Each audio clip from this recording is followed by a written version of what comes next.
ओम शांति। आज 27/5/24 प्रातः मुरली। ओम शांति। बाप दादा मधुबन।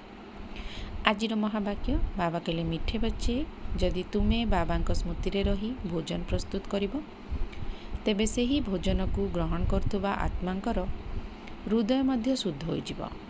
तुम ब्राह्मण मानकर भोजन बहुत बहुत शुद्ध होगा दरकार। आजिर प्रश्न, सत्य जुगरे तुम दुआर को केबे भी काल आसीब नाही काहींकी? उत्तर, काहींकी ना एही संगम जुगरे तुमे पिला माने बाबांका द्वारा बंची थाउ थाउ मरिबा शिखि जाइछ। जेउ माने वर्तमान बंची थाउ थाउ मरिबार अभ्यास करूछंती तांको आगकू केबे भी काल आसी परिबो नाही। तुमे माने एठाकू बंची थाउ थाउ मरिबा शिखिबा पई आसुछ। सत्य जुग हैला अमर लोक, सेठारे काल काहाकू खाई न थाए। रावण राज्य हेउची मृत्युलोक, सेथिपाई एठारे समस्तंकर अकाल मृत्यु होई चलीछि। धारणा पाई मुख्य सार, बंधन मुक्त होई निजर उन्नति करिबा पाई बुद्धि को ज्ञान द्वारा सर्वदा भरपूर रखिया को हेबो। मास्टर ज्ञानर सागर होई सुदर्शन चक्रधारी स्थिति रे रही बाबा को मने पकाइबा को हेबो। निद्राजित होई जोग एवं सेवार बल जमा करिबार अछि। रोजगार समय रे केबे अलसुआ हेबार नाही किंबा ढुलाइबार नाही।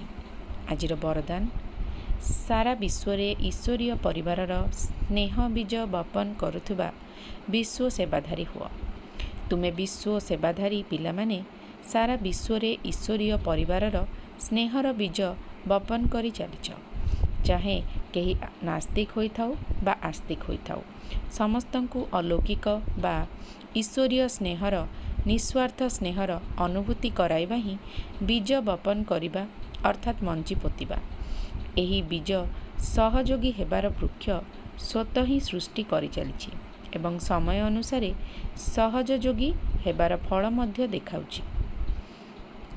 केवल किछि किछि फल शीघ्र फଳି जाउछि, आउ किछि फल समय अनुसार फळुछि। आजिर स्लोगान, भाग्य विधाता पितांकु जानिबा, चिन्हिबा एवं प्रत्यक्ष रूपरे तांकर संतान होई जिबा, एहा सबुठारु बड़ भाग्य। ओम शांति।